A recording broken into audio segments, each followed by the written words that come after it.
Bonjour, on continue dans notre module 1. On est rendu à la question 125. On va faire 125 à 60 aujourd'hui. Donc, comment les chimistes communiquent-ils le rapport entre les atomes dans un composé? Donc, on va commencer à parler d'un composé. Donc, je ne me rappelle pas si on a vu la définition, mais la composé, c'est lorsque plusieurs atomes s'unissent ensemble pour créer une nouvelle substance. Donc, pour communiquer le rapport entre les atomes, on utilise une espèce d'abréviation qu'on appelle la formule chimique. Dans la formule chimique, on utilise le symbole chimique des éléments qui sont dans cette nouvelle substance-là. Puis on utilise aussi des petits indices pour dire combien d'atomes de chaque élément est impliqué dans cette nouvelle substance-là. Donc, j'ai fait un petit peu d'avance. Donc, c'est quoi les deux informations qu'on retrouve dans la formule? Donc, on peut voir quels éléments sont dans ce composé-là et on peut voir le nombre d'atomes de chaque élément qui est présent dans le composé. Donc, qu'est-ce qu'on a dans cette écriture-là ou dans l'ordre d'écriture? Habituellement, ça va fournir des renseignements importants. On va mettre l'élément ou l'ion le moins électronégatif, habituellement indiqué en premier dans la formule, et le plus électronégatif vient après. Donc, si vous avez compris ceci un peu, l'électronégativité, c'est comment fort qu'un noyau tire sur ses électrons. Dans un tableau périodique où on peut voir les valeurs d'électronégativité, ça nous explique comment le noyau tire sur ses électrons. Alors, ça va être des informations importantes qui vont nous aider à voir comment est-ce que la liaison va se faire et aussi comment est-ce qu'on va écrire dans la formule nos différents éléments. Donc, comment écrit-on la formule d'un composé ionique qui est formé de brome et de calcium? Donc, ici, on voit, ça c'est la formule chimique.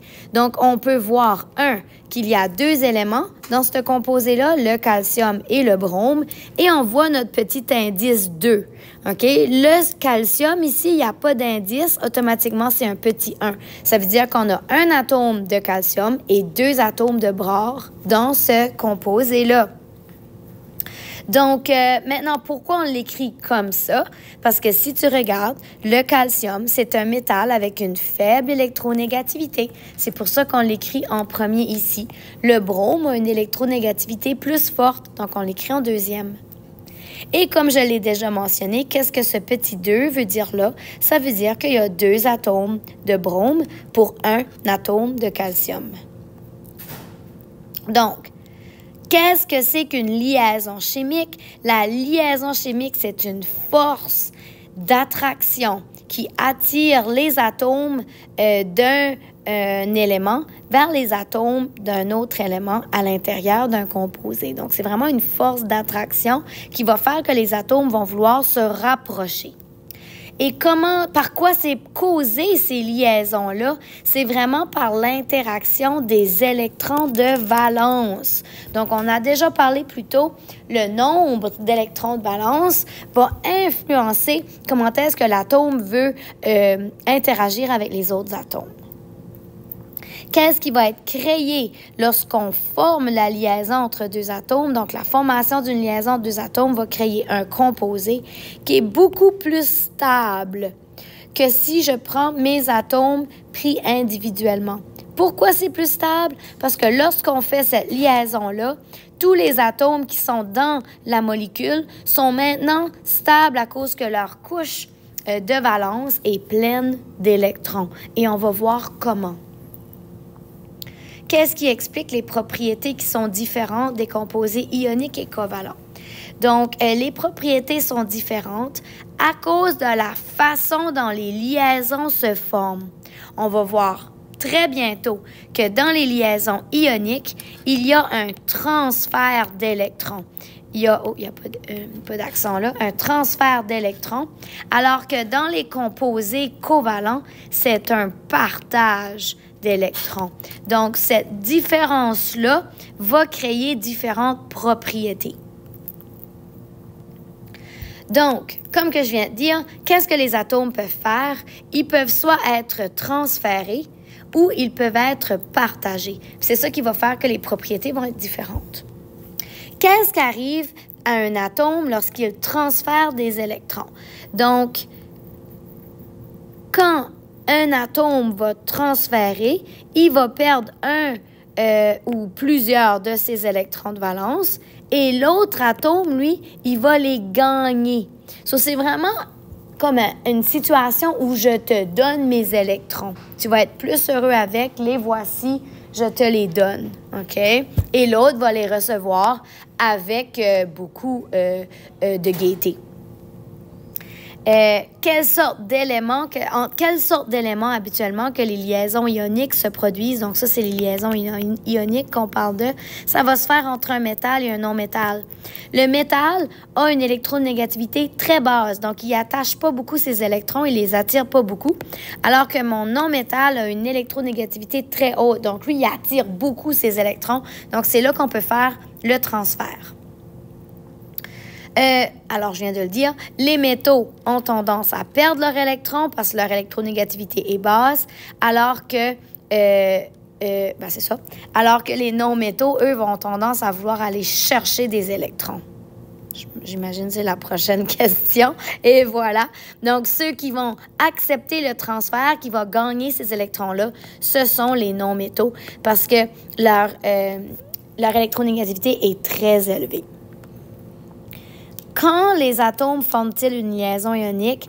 Donc, quand les atomes vont transférer leurs électrons, quand ils vont les donner, ça forme une liaison ionique. Fait que ça termine un peu la liaison ionique. On va aller les revisiter plus tard, mais là, on va parler de l'autre sorte que les électrons peuvent faire. Ils peuvent se partager des électrons. Donc, là, c'est un partage. Ça veut dire qu'ils sont à toi puis ils sont à moi. Ils sont à nos deux. Des fois, ils sont un petit peu plus vers moi. Des fois, ils sont peut-être un petit peu plus vers toi. Mais ils sont à nos deux. Ça se forme souvent entre deux métaux. OK? Souvent. Des fois, ça va se faire entre un non-métal et un métal, surtout quand le métal va avoir une électronégativité plus haute. Donc, quand les atomes se partagent les électrons, on dit que ça fait une liaison covalente. OK.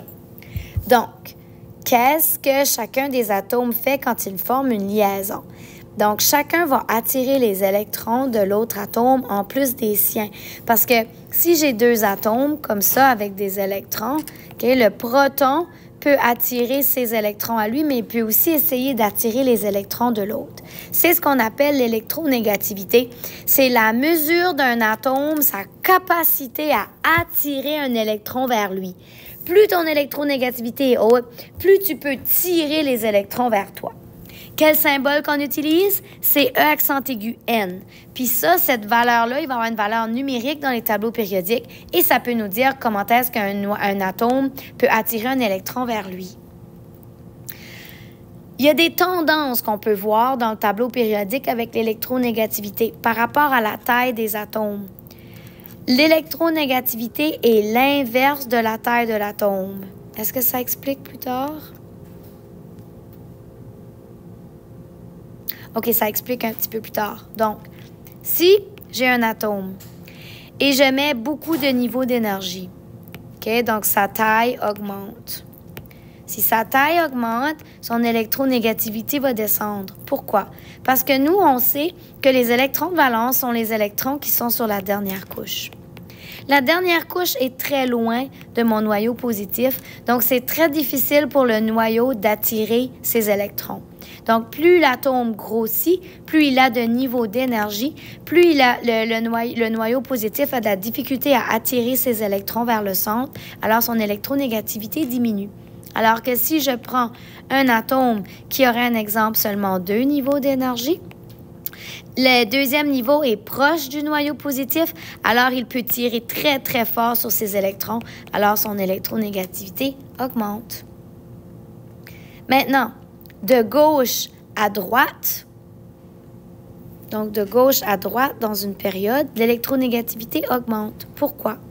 Vu qu'on a des doublets d'électrons de liaison, ils peuvent se rapprocher davantage du noyau Donc, plus tu es proche du noyau, donc si tu as des doublets d'électrons, des octets, des doublets d'électrons, oui, ça se rapproche du noyau, donc c'est attiré plus fort, alors il va tirer plus fort sur ces électrons.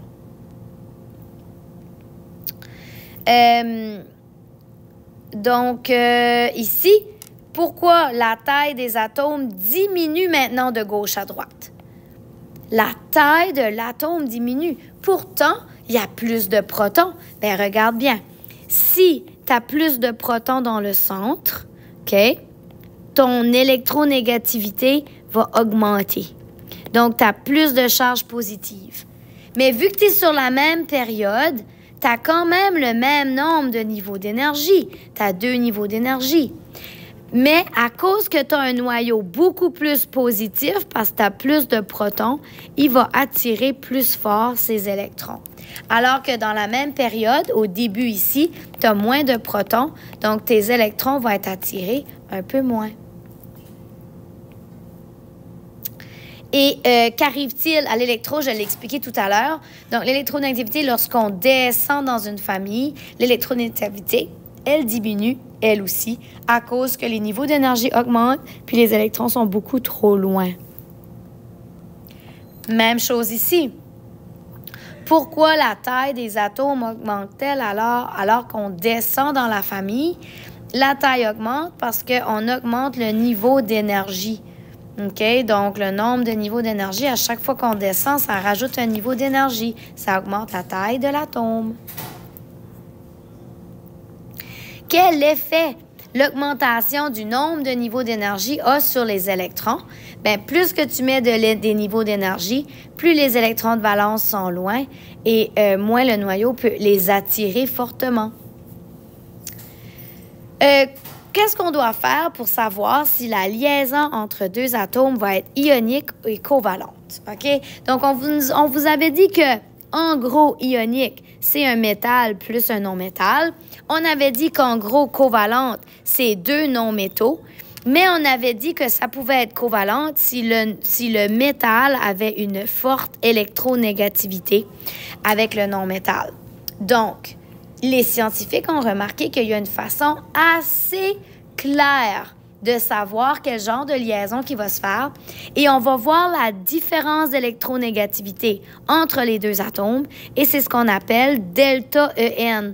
Le triangle en maths et en sciences veut dire la différence, donc la différence d'électronégativité.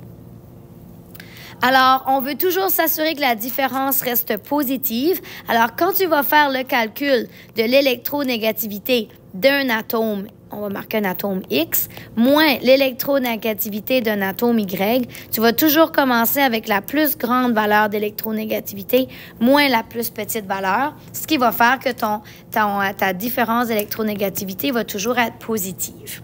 Donc, exemple.